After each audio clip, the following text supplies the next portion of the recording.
I would like to invite Emeritus Professor W. Indralal Silva to the stage. Sir, I am privileged to introduce him. He's a teacher of many of us in the audience, as well as including me during my postgraduate period. Emeritus Professor W. Indralal Silva obtained his bachelor degree in developmental studies, statistics from University of Colombo in 1977. Joined the Department of Demography in 1979 and served for decades at the University of Colombo. He received MA and PhD from Australian National University with scholarship from the same university. He was the founder chair, Professor of Demography 2001 to 2017 and the Dean Faculty of Arts, Colombo University from 2009 to 2011. He served as the head of Department Demography for 6 years in the University of Colombo and also he was a senior research fellow at the University of Colombo from 2015 to 2018. He received several prestigious fellowships, including the Senior Fulbright, Techime, and Rockefeller, and the NUS. He has functioned as a research fellow at the NUS in 2004, Harvard School of Public Health during a period of 1996 to 98, and the ANU during 1990 to 91. He has authored many books, monographs, and published over 100 articles both in international and national level, achieving over more than 1,100 Google Scholar citation. Professor Indralal De Silva, over to you, sir.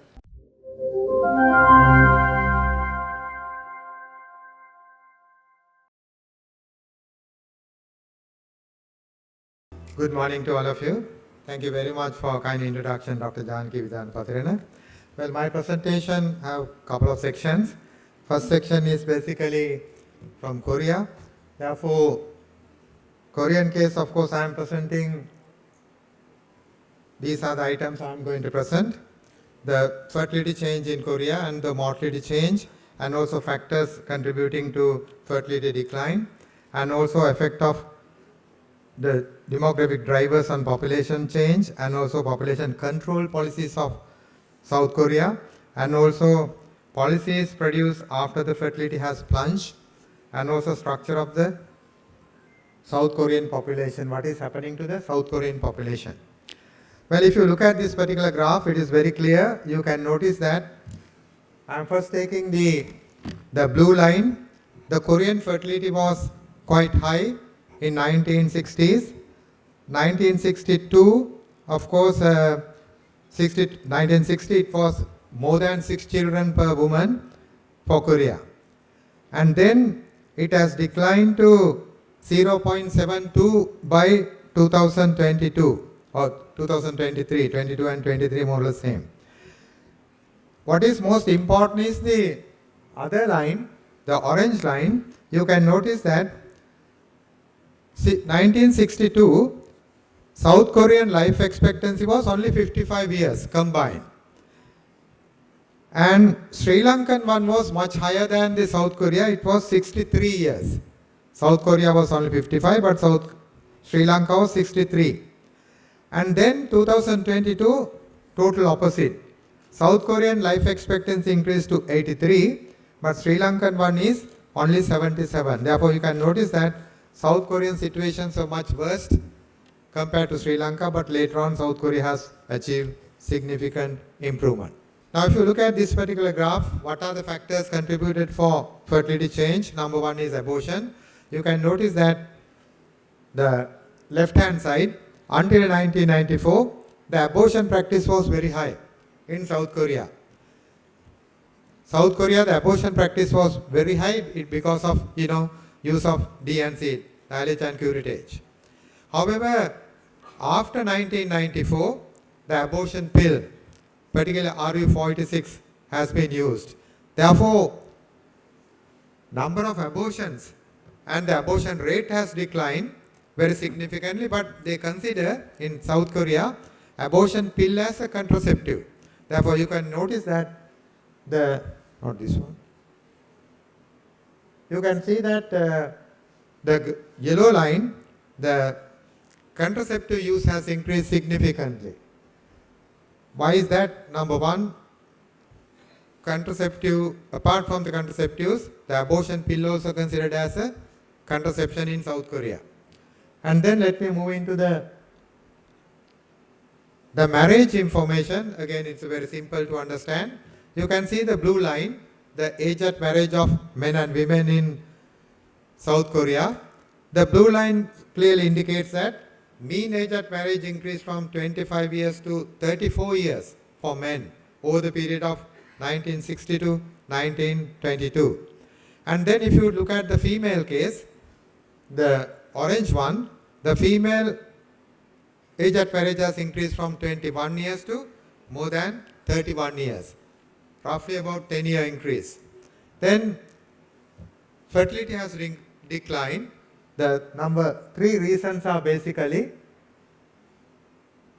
abortion and then age at marriage and also contraception. And if you look at the Korean population, you can notice that Korean population peaked somewhere around 2020. That was 51.8 million. After that, Korean data clearly indicates that Korean population is slowly declining. Korean population is slowly declining. Therefore, it is very important for you to understand that why the Korean population is declining, but that decline started very recently, right? And you can notice that in the graph, the orange line, the population growth rate is now negative. Let me move into the next slide. Therefore, if you can see that in Korea, the direction of population policy was determined according to the changes in population growth. Every time in South Korea, they consider the population changes and then bring the appropriate policies in order to have whatever the direction they want to get from the population changes.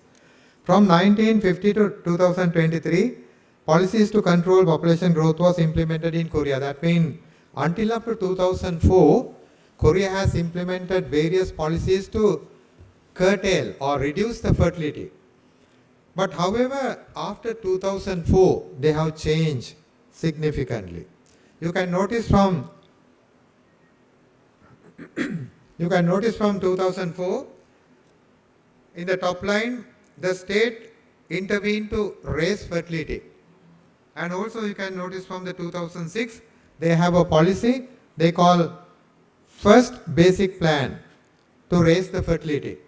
And then they have another plan from 2011 to 2025, again to raise the fertility. And also under the 4 sections, creating an environment for childbearing and child rearing. But you can see what is I mentioned in the bottom of right hand side. They have implemented new ministry. They have set up new ministry to tackle the population issues. Now quickly moving into the significant factors inhibiting fertility. What are the factors contributing for very low fertility in Korea? Housing cost, and also child care cost, and also after school education, and also difficulties in work-life balance, and also insufficient telecommuting. That means basically virtual employment. They don't have that much of virtual employment platforms. And present population policies to boost fertility. They have motivating young people to have children, and also financial incentives, offering paternity leave, and also provision of child care, introduction of new insurance. But the point is, the bottom right hand side, you can see that 2004 to 2024, more than 20 years, they were trying to upturn the fertility, boost the fertility, but still unable to. Still, fertility is coming down. The lowest low fertility has observed in China as well as Korea and also some other countries in East Asia. Now, what are the implications for population structures? If you look at this one, the working age population. South Korea is very concerned about their working age population.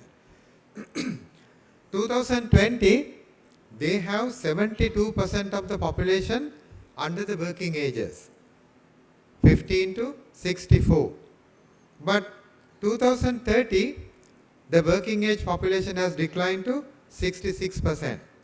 And also they are expecting that working age population will decline to 52% by 2050. Now, they know that they are going to face numerous challenges once their labor force decline and also working age population decline. But remember that South Korea something per capita income is concerned, more than $35,000 and Sri Lanka is less than $4,000. Now, I have presented this particular information because South Korea is well advanced demographically and socio-economically. Therefore, I was for the time being South Korean, but now moving into the Sri Lankan.